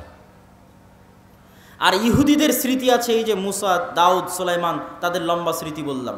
ইয়াহইয়া এবং জাকারিয়া আলাইহিমুস সালাতু ওয়াসসালাম এই শহরেই ছিলেন। ঈসা আলাইহিস সালাতু ওয়াসসালাম দিয়ে আল্লাহ বানু ইসরাইলের নবী দেওয়া বন্ধ করে দিলেন। ওই যে ইসহাক আলাইহিস সালাতু ওয়াসসালাম থেকে শুরু হয়ে গোটা দুনিয়ার হিস্ট্রি আপনাকে 5 মিনিটে বলে দিলাম। ঈসা আলাইহিস সালাতু ওয়াসসালামে এসে আল্লাহ বানু ইসরাইলের নবী পাঠানো স্টপ। ওই যে এবার 5000 বছর যাবত ইব্রাহিমের আর এক সন্তান, তার সন্তানেরা আবাদ করতেছে মক্কায় কাবা, 1000 বছর যাবত আবাদ করতেছে। আল্লাহ ওটাকে সেভ রেখেছিলেন। পৃথিবী আল্লাহ সুবহানাহু ওয়া তাআলা কীভাবে ফাংশন করবেন এটা তার পূর্ব পরিকল্পিত, পূর্ব প্ল্যান। সেই ফাংশন করার জন্য ইব্রাহিম আলাইহিস সালাতু ওয়াসসালামের এই সন্তানে মাত্র একজন নবী আল্লাহ সুবহানাহু ওয়া তাআলা পাঠিয়েছেন, তিনি হচ্ছেন আমাদের নবী মুহাম্মদ সাল্লাল্লাহু আলাইহি ওয়াসাল্লাম, যিনি মক্কায় আসলেন। মক্কায় এসে তিনি নবীর দাবি করলেন এবং হেরাক্লিয়াসের দরবারে আবু সুফিয়ানকে জিজ্ঞেস করা হলো যে মুহাম্মদ সাল্লাল্লাহু আলাইহি ওয়াসাল্লামের পূর্বে কি আর কেউ নবী দাবি করেছিল? আবু সুফিয়ান বলল, না, মুহাম্মাদের পূর্বে মক্কায় আর জীবনে কোনোদিন কেউ নবী দাবি করেনি। হেরাক্লিয়াস বলল, যদি বলতে যে তার পূর্বে কেউ নবী দাবি করেছিল তাহলে আমি বলতাম দেখা দেখি নবী দাবি করছে। যেহেতু পূর্বে কেউ নবী দাবি করেনি, অতএব ভাবতে হবে যে মুহাম্মদ সাল্লাল্লাহু আলাইহি ওয়াসাল্লাম কেন নবী দাবি করছেন। তুমি আমাকে বলো, ওই মক্কায় মুহাম্মদ সাল্লাল্লাহু আলাইহি ওয়াসাল্লামের পূর্বে কেউ কি রাজা বাদশাহ ছিল? আবু সুফিয়ান বলছে, না, কেউ তো রাজা বাদশাহ ছিল না। 1000 বছর যাবৎ আমরা জানি না যে এই বংশে, এই অঞ্চলে কোনোদিন রাজত্ব ছিল, বরং আজীবন এরা রোমান এবং পারস্য এম্পায়ারের অধীনে তাদের জীবন কাটেছে। ওখানে কোনোদিন রাজত্ব তৈরি হয়নি, মক্কা কেন্দ্রিক কোনো রাজত্ব তৈরি হয়নি। তখন বলছে তাহলে তো অবশ্যই ভাবতে হয়, যদি তুমি বলতে এখানে কোনোদিন রাজা ছিল তাহলে আমি বলতাম যে বাপের দেখা দেখি বাপদাদার সম্পত্তি বাপদাদার রাজত্ব ফিরে পাওয়ার জন্য এখন নিজে নবুয়তের দাবি করছে। যেহেতু মক্কা কেন্দ্রিক কোনোদিন রাজত্ব তৈরি হয়নি, মক্কায় কোনোদিন কেউ নবী দাবিই করেনি, আবার তোমরা বলছো যে ওখানে ইব্রাহিমের সুন্নাত পাওয়া যায়, মানে হিরাক্লিয়াস স্বপ্নে দেখেছিল আরবদের মধ্যে যারা খাতনা করে। হিরাক্লিয়াস সব পাদ্রীদের ডেকে বলছে কারা খাতনা করে? পাদ্রীরা বলল শুধু ইহুদিরা খাতনা করে। বললাম না, আমি স্বপ্নে দেখেছি আরবদের মধ্যে কারা খাতনা করে। আরবদের মধ্যে কেউ খাতনা করে আমি তো জানি না। তখন আবু সুফিয়ানকে ডেকে নিয়ে এসে জানা গেল মক্কার কোরাইশরা যুগ যুগ ধরে খাতনা করে আসতেছে। কেন? মক্কার কোরাইশদের আদি পিতা তো ইসমাইল আলাইহিস সালাতু ওয়াস সালাম, যিনি ইব্রাহিমের সন্তান। এটা ইব্রাহিমের সুন্নাত, মিল্লাতে ইব্রাহিমের সুন্নাত। সম্মানিত উপস্থিতি, এই জায়গায় হলো সুপারিয়রিটিতে ধাক্কা। ইহুদি এবং বানু ইসরাইলের যে সুপারিয়রিটির থিওরি, পৃথিবীর মাত্র দুটা জাতি এত ভয়ঙ্কর সুপারিয়রিটিতে বিশ্বাস করে যা পৃথিবীর আর কোনো জাতি বিশ্বাস করে না, একটা ব্রাহ্মণ আর একটা ইহুদি। হিন্দুদের মধ্যে যে চারটা গ্রুপ আছে তার মধ্যে একটা হচ্ছে ব্রাহ্মণ। তারা বিশ্বাস করে যে তারা হচ্ছে খোদার মাথা থেকে, তাদের প্রভুর মাথা থেকে সৃষ্টি হয়েছে, এই জন্য তাদের সম্মান মর্যাদা সবার উপরে, বাকি সব তাদের গোলাম। শূদ্র বৈশ্য ক্ষত্রিয় যা আছে সব তাদের গোলাম। আর এরা বিশ্বাস করে যারা আল্লাহর সন্তান, বলেন নাউজুবিল্লাহ, এরা বিশ্বাস করে আর আল্লাহর সন্তান। এবং এদের সবচেয়ে বড় গর্ব হচ্ছে যে ইব্রাহিমের সন্তান, ইসহাকের বংশধর। যদিও আজকের আধুনিক বিশ্বে কোনো প্রমাণ নাই যে চলমান ইসরায়েলে যারা বসবাস করছে এরা ইব্রাহিম আলাইহিস সালাতু ওয়াস সালামের ব্লাডলি কানেক্টেড। কী জন্য প্রমাণ নাই? আমার আগের আলোচনা থেকেই দলিল পেয়ে যাবেন। আগের আলোচনায় বলেছি ইব্রাহিম আলাইহিস সালাতু ওয়াস সালাম নূহের সন্তান সামের বংশধর, না নূহের সন্তান হামের বংশধর, না নূহের সন্তান ইয়াফিসের বংশধর? কি বক্তব্য শুনলেন? কার বংশধর? সামের বংশধর। আর সেমিটিকদের গায়ের কালার কীরকম হয়? সেমিটিকদের গায়ের কালার হচ্ছে মেটে, শ্যামা, সাদা চামড়া তো ইয়াফেস। তাহলে ইউরোপ এবং আমেরিকার গায়ের চামড়া, গায়ের কালার নিয়ে এসে ফিলিস্তিনে বসে দাবি করবা যে তুমি ইসহাক আলাইহিস সালাতু ওয়াস সালামের বংশধর, ইয়াকুব আলাইহিস সালাতু ওয়াস সালামের বংশধর, দিস ইজ ইম্পসিবল। এটা হতেই পারে না, অসম্ভব। অন্তত গায়ের চামড়ায় তো মিলতে হবে, গায়ের রঙে তো মিলতে হবে। এই জন্য কোনো ঐতিহাসিক ডকুমেন্ট নাই যে তারা তার সন্তান, কিন্তু দাবি করে। তো ওই দাবির ভিত্তিতে আমরা আলোচনা করতেছি যে তাদের যে সুপারিয়রিটি থিওরি, যে আমরা আল্লাহর সন্তান এবং আমরা ইব্রাহিম আলাইহিস সালাতু ওয়াস সালামের অমুক সন্তানের পরবর্তী বংশধর, এই জন্য আমাদের জন্য দয়া, আমাদের জন্য রহমত, আর বাকি পৃথিবীর সব গোলাম। সবকে যদি আমরা মেরে হত্যা করি তবুও কোনো পাপ হবে না। ভাই, এটা বিশ্বাস করে, আল্লাহর কসম করে বলছে এটা বিশ্বাস করে, না হলে এত নিষ্ঠুর হওয়া মানুষের জন্য সম্ভব নয়। আপনি যখন বিশ্বাস করবেন যে এই সমস্ত মানুষকে হত্যা করলে আমার গুনাহ হবে না, তখনই আপনি এত নিষ্ঠুর হতে পারবেন। যে গত 10 দিনে আপনি 9-10,000 মানুষকে হত্যা করছেন, কিন্তু আপনার অন্তর কাঁপে না। কেন কাঁপে না? আপনি তো বিশ্বাসই করেন না যে গুনাহ হবে। ওই যে সুপারিয়রিটি থিওরি, সারা পৃথিবীর সব মানুষকে যদি হত্যা করে দেওয়া হয় তবুও তাদের দৃষ্টিতে তারা গুনাহগার হবে না, কেন? তারা হচ্ছে আল্লাহর সন্তান আর বাকি সব হচ্ছে গোলাম। এই হচ্ছে তাদের বিশ্বাস। এই সুপারিয়রিটি থিওরিতে সবচেয়ে বড় ধাক্কা দিয়েছে মুহাম্মদ সাল্লাল্লাহু আলাইহি ওয়াসাল্লাম। কেন? মুহাম্মদ সাল্লাল্লাহু আলাইহি ওয়াসাল্লামও বললেন আমি ইব্রাহিমের বংশধর। কথা কি আমার বুঝতে পারছেন? মুহাম্মদ সাল্লাল্লাহু আলাইহি ওয়াসাল্লাম ইব্রাহিমের সন্তান, ইসমাইলের বংশধর, বানু ইসমাইল। আর তারাও জানতো যে আরবে শেষ নবী আসবে। এই জন্য ঈসা আলাইহিস সালাতু ওয়াস সালামের মৃত্যুর পরে অনেক ইহুদি মদিনায় চলে গেছিল। বানু কুরাইজা, বানু কায়নুকা, বানু নাজির সবগুলো চলে গেছিল মদিনায়। তারা অপেক্ষা করছিল তাদের মধ্যে শেষ নবী আসবে, আরবে আসবে, তাদের বংশে আসবে। কিন্তু যখন দেখলো না তাদের বংশে আসলো না, মুহাম্মদ সাল্লাল্লাহু আলাইহি ওয়াসাল্লাম বানু ইসমাইলের বংশে শেষ নবী দাবি করলো, তাহলে মুহাম্মদ সাল্লাল্লাহু আলাইহি ওয়াসাল্লাম দুই দিক থেকে তাদের সুপারিয়রিটিতে আঘাত করলেন। এক, তুমি রক্তে যতই দাবি করো তুমি ইব্রাহিমের বংশধর, তো আমি মুহাম্মদও দাবি করছি আমি ইব্রাহিমের বংশধর, আমি ইসমাইলের বংশধর।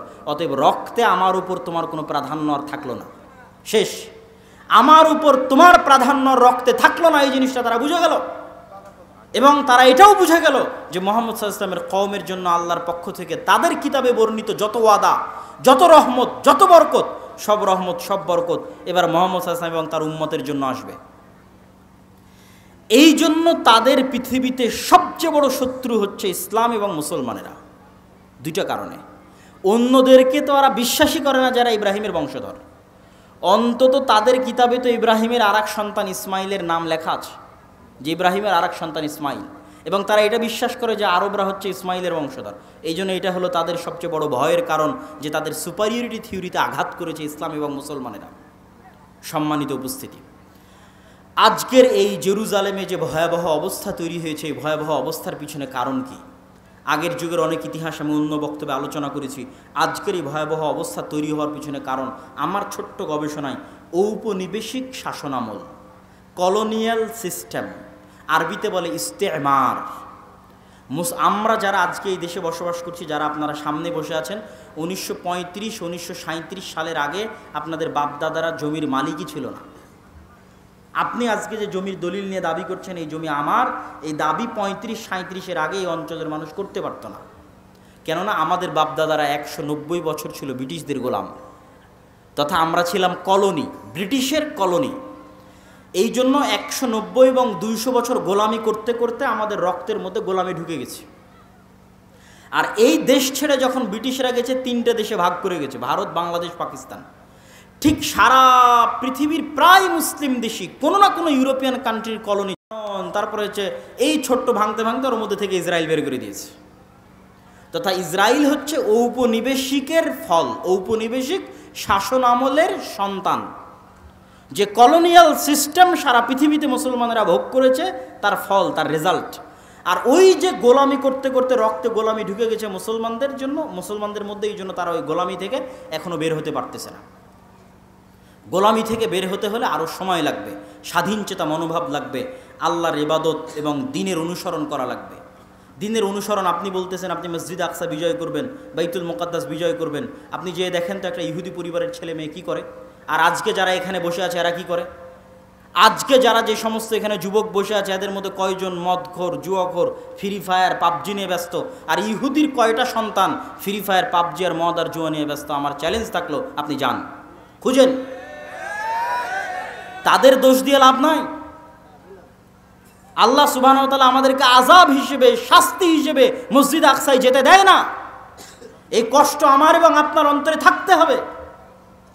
যেই মসজিদের 2 রাকাত সালাত অন্য মসজিদের 1000 সালাতের চেয়ে উত্তম, পৃথিবীর যে তিনটা মসজিদ, ইসলামের সবচেয়ে পবিত্রতম মসজিদ, যার জন্য সফর করা, যার জন্য যাওয়া উত্তম, উচিত, যেই মসজিদগুলোতে সালাতের বিশেষ ফজিলত রয়েছে, সেই 3টা মসজিদের একটা মসজিদ, মসজিদ আকসা, আমরা যেতে পারি না।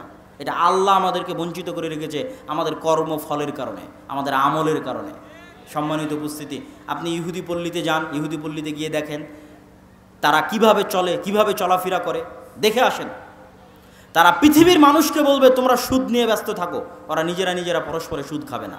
তারা পৃথিবীর মানুষের পিছনে কোটি কোটি টাকা ব্যয় করবে যে তোমরা মদ, গাঞ্জা, জুয়া এগুলো নিয়ে ব্যস্ত থাকো, ওরা নিজেরা জীবনে কোনোদিন মদ, গাঞ্জা, জুয়া নিয়ে ব্যস্ত থাকবে না।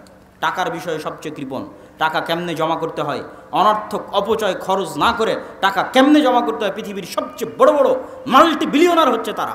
কেন? তারা ওইভাবেই তাদের সন্তান সন্ততিকে বড় করেছে। হ্যাঁ, তাদের উপর আল্লাহর গজব এবং আযাব আসবে, কিন্তু আল্লাহ সুবহানাহু ওয়া তাআলা বিধর্মীদের দিয়েই মুসলমানদেরকে আযাব এবং শাস্তি দিয়ে থাকেন। তারও দলিল কোরআন এবং হাদিসে আছে, যেটা আমি আমার অন্য বক্তব্যে বিস্তারিত আলোচনা করেছি, আজকে সময় নাই। সেহেতু আমরা একটা আযাব এবং গজবের মধ্যে দিয়ে যাচ্ছি আমাদের আমলের কারণে। আমাদের অন্তরে ব্যথা থাকতে হবে যে আমরা হজ এবং উমরা করতে গেলেও, মক্কা মদিনায় গেলেও মসজিদ আকসায় যেতে পারি না। আজ থেকে 100 বছর আগে, গত 1300 বছর এমন কোনো মুসলমান নাই যারা হজ উমরা করতে গেছে আর মসজিদ আকসায় যায়নি। হজের ট্রিপ মানেই মসজিদ আকসাহের ট্রিপ হবে। সম্মানিত উপস্থিতি, এই জন্য সুলতান সালাহুদ্দিন আইয়ুবী শপথ করেছিলেন, যতদিন আল্লাহ তার 3টা মসজিদের একটা মসজিদকে খ্রিস্টানদের কবল থেকে মুক্ত না করবে, ততদিন সুলতান সালাহুদ্দিন আইয়ুবী আল্লাহর আরেক মসজিদ মক্কা এবং মসজিদে নববী জিয়ারতের জন্য যাবে না। আল্লাহর মসজিদকে বন্দি দশায় রেখে, আল্লাহর মসজিদকে মানুষের সালাত মুক্ত অবস্থায় রেখে তিনি কিভাবে আল্লাহর আরেক মসজিদ জিয়ারতের জন্য যাবেন, এই ব্যথায় তিনি যুদ্ধ করতেন। এই জন্য আপনাদের সন্তান সন্ততি পরবর্তী বংশধরের অন্তরে এই ব্যথা, এই বিশ্বাস এবং আমলের পরিবর্তনের মাধ্যমে আমরা বিজয় অর্জন করতে পারি। যেহেতু আল্লাহর ওয়াদা যে বিজয়ী হব, বক্তব্যের শুরুতেই হাদিস পড়ে দিয়েছি যে পাথর বলবে, গাছ বলবে, ওয়াদা হবে। আল্লাহর নবী বলেছেন হবে, আজ না হলে যেদিন ইমাম মাহদি আসবেন সেই দিন হবে, কিন্তু আমরা যদি তার আগেও যে হবে না তা না, তার আগেও হতে পারে। সুলতান সালাউদ্দিন আইয়ুবীর হাত দিয়ে আল্লাহ বিজয় করায়নি, করিয়েছে, আমাদের হাত দিয়েও আল্লাহ বিজয় করাতে পারে, কিন্তু তার জন্য আমলের পরিবর্তন লাগবে, আখলাকের পরিবর্তন লাগবে। সম্মানিত উপস্থিতি, আজকের যে অনুষ্ঠানটা আয়োজন হচ্ছে, এই অনুষ্ঠানের মূল লক্ষ্য উদ্দেশ্য হচ্ছে মসজিদ ভিত্তিক দ্বীন শিক্ষা, মসজিদ ভিত্তিক মক্তবকে শক্তিশালী করা। আমরা আপনাদের এই অঞ্চলে সফর দিয়েছিলাম, গোটা মোহনপুর অঞ্চলে আমি নিজে সফর দিয়েছি। মোটামুটি কিছু মসজিদে মসজিদ ভিত্তিক মক্তব আছে, কিছু মসজিদে নাই। তো এই যে শিক্ষায় আমরা পিছিয়ে, জ্ঞানে আমরা পিছিয়ে, অথচ তারা আমাদের চেয়ে শিক্ষা এবং জ্ঞানে এগিয়ে। তো আমাদের যে জ্ঞানে পিছিয়ে এবং বিশেষ করে ধর্মীয় জ্ঞানে আরও পিছিয়ে, কেননা আমাদের দেশের 90% ছেলে মেয়ে যায় স্কুলে আর 2 থেকে 3% যায় মাদ্রাসায়। ওই যে 90 থেকে 95% গেল স্কুলে, তাদের জন্য কোনো একাডেমিক সিলেবাস নাই দিন শেখানোর। যদি না আমরা মসজিদগুলোকে দিন শিক্ষার দিক থেকে শক্তিশালী না বানাতে পারি, শক্তিশালী প্রতিষ্ঠান না বানাতে পারি, তাহলে আমাদের পরবর্তী প্রজন্ম হবে কোরআনবিহীন, আমাদের পরবর্তী প্রজন্ম হবে দ্বীনের জ্ঞানবিহীন, যা আমাদের উপরে জাতিগতভাবে আল্লাহর আযাব আসার জন্য বাধ্য করবে। তথা আমরা আজকে বাংলাদেশে বসে আছি, গাজার জন্য প্রতিবাদ করছি, কয়দিন পর দেখবেন যে আমরাই গাজা হয়ে গেছি। কথা বুঝতে পেরেছেন?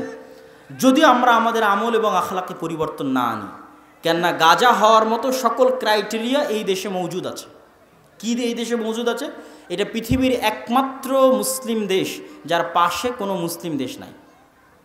তথা এটা যদি কোনো দিন গাজা হয়, তাহলে গাজার চাইতে ভয়ঙ্কর পরিবেশ তৈরি হবে, কেননা গাজার পাশে অন্তত মিশর তো আছে, মাটির তল দিয়ে খুঁড়ে মিশর থেকে তারা ত্রাণ এবং পণ্য এনে কোনো মতে বাঁচতে পারতেছে। কিন্তু আপনার দেশ যেই দিন গাজা হয়ে যাবে, সেই দিন আপনার এখানে ত্রাণ পাঠানোরও কেউ থাকবে না। এই জন্য বাঁচার রাস্তা কি? যদি এই দেশের স্বাধীনতা এবং সার্বভৌমত্ব রক্ষা করতে চান, দ্বীন এবং আমলে ফিরে আসতে হবে। পরবর্তী প্রজন্মদের কাছে বেসিক দ্বীনের জ্ঞান দিতে হবে। তার জন্য মসজিদে টাইলস এবং এসির আগে মক্তব চালু করতে হবে। আমি এমনও মসজিদ সফর করেছি যেই মসজিদে টাইলস আছে, এসি আছে, আমি রাগ করে বলেছি মসজিদে মক্তব নাই। আমি রাগ করে বলেছি আপনারা টাইলসগুলো খুলে বাজারে বিক্রি করেন, এসিটা খুলে বাজারে বিক্রি করেন, তো মসজিদে মক্তব চালু করেন। আমাদের মুসলমানদের কনসেপ্ট দেখেন, আমাদের যারা আরব বিশ্বের বড় বড় দেশ, তাদের কনসেপ্ট দেখেন, পর্যটন আর বিনোদন। আর পাশে ইসরায়েলকে দেখেন, শিক্ষা জ্ঞান। আমাদেরকে দেখেন, আমরা হচ্ছে এসি টাইলস, শিক্ষা জ্ঞানের কোনো গুরুত্ব নাই। তাহলে আমরা যদি গোলাম না হই, কারা পৃথিবীতে গোলাম থাকবে? সম্মানিত উপস্থিতি, এই জন্য আজকে আপনারা যারা এখানে উপস্থিত হয়েছেন, প্রত্যেকেই আজকের এই প্রোগ্রামগুলো আমরা যেগুলো করছি, আর দাওয়া ইলাল্লাহর অধীনে, এটার মূল লক্ষ্যই হচ্ছে মসজিদগুলোতে মক্তব শিক্ষা চাঙ্গা করা, মজবুত করা। তো আপনারা যারা এখানে বিভিন্ন অঞ্চল, বিভিন্ন এলাকা থেকে উপস্থিত হয়েছেন, আপনাদের যে মসজিদগুলোতে মক্তব আছে, আমাদের সিলেবাস নিয়ে যাবেন। সালাফি কনফারেন্স রাজশাহী 23 ও 24 নভেম্বর, আল জামিয়া সালাফিয়া ডাঙ্গিপাড়া পবা, রাজশাহীতে আসবেন। আপনাদের মক্তবের জন্য সিলেবাস নিয়ে যাবেন, উন্নত মানের সিলেবাস। এবং মক্তবগুলোকে কেন্দ্রীয়ভাবে সেন্ট্রালি ম্যানেজমেন্ট করার জন্য আমাদের পক্ষ থেকে সার্বিক সুযোগ সুবিধা আপনাদেরকে দেওয়া হবে। আর যদি কোনো মসজিদে মক্তব বন্ধ থাকে, সেটাকে চালু করার জন্য কি কি উদ্যোগ নেওয়া যায়, সেটার জন্য আপনারা যোগাযোগ করতে পারেন। কিন্তু যে মসজিদগুলোতে চালু আছে, তারা দ্রুত গতিতে চেষ্টা করেন আমাদের সাথে সম্পৃক্ত হয়ে ওই মসজিদগুলোর ইমামদেরকে শিক্ষাগত ট্রেনিং দেওয়ার মাধ্যমে এবং ওই মসজিদের সিলেবাসের মান বাড়ানোর মাধ্যমে ওইটাকে একটা প্রতিষ্ঠানে রূপান্তর করা। মসজিদেই থাকবে, মসজিদের মধ্যেই থাকবে, কিন্তু ফাংশন করবে প্রতিষ্ঠানের মতো, যাতে আমরা পরবর্তী প্রজন্মদের কাছে দ্বীনের সঠিক জ্ঞান পৌঁছে দিতে পারি। আর দাওয়া ইলাল্লাহ এই উদ্যোগ নিয়ে আমরা ইতিমধ্যে বাংলাদেশের 4টে জেলার 126টা মসজিদ সফর করেছি, 250-এর অধিক মসজিদে মক্তব উদ্বোধন করেছি। অতএব আপনাদের কাছে উদাত্ত আহ্বান থাকবে, এই প্রজেক্টের সাথে আপনারা সম্পৃক্ত হন। যে মসজিদে মক্তব আছে, সেই মক্তবকে চাঙ্গা করার জন্য আমাদের সিলেবাস নেন, আমাদের ট্রেনিং নেন, আমাদের ম্যানেজমেন্ট সিস্টেম নেন। যেই মসজিদে মক্তব নাই, সেখানে চালু করার জন্য আমাদের ডাকেন, আমরা সফর দিই, বক্তব্য দিই, চালু করার জন্য সহযোগিতা করি। আর আজকের এই অনুষ্ঠান এবং এখানেও যে মক্তবগুলো পরিচালিত হয় মোহনপুর এবং বাগমারায়, সেই মক্তবগুলোর উন্নয়নের লক্ষ্যে, তাদের সহযোগিতার লক্ষ্যে আমাদের আজকের এই অনুষ্ঠান। অতএব আপনারা এই প্রজেক্টে দান করার চেষ্টা করবেন, সহযোগিতা করার চেষ্টা করবেন। আপনাদের একটা টাকার মাধ্যমেও যদি মুসলমানের একটা সন্তানও কোরআন শিখে, আলিফের একটা অক্ষর শিখে, তো আপনি কবরে চলে গেছেন, 500 বছর হয়ে যাবে, 1000 বছর হয়ে যাবে, কিন্তু আপনার নেকির দরজা বন্ধ হবে না ইনশাআল্লাহ। যেমন আজকে আমরা মাগরিব এবং এশার সালাত যারা পড়েছি, মাগরিব এবং এশার সালাতে আমরা যে সূরা ফাতিহা পড়েছি, আমাকে যিনি শিখিয়েছিলেন তিনিও নেকি পেয়েছে।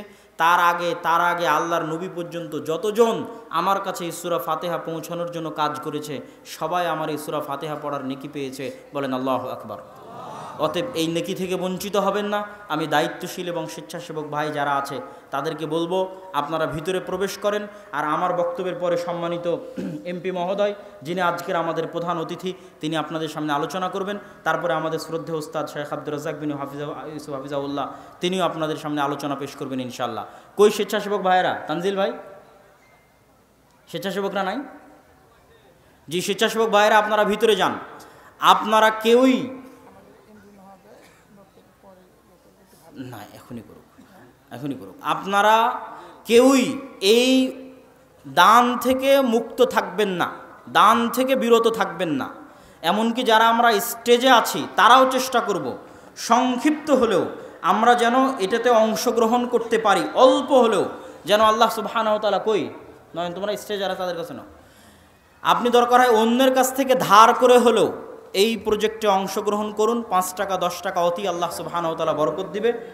এবং আমরা আল্লাহ সুবহানাহু ওয়া তাআলার কাছে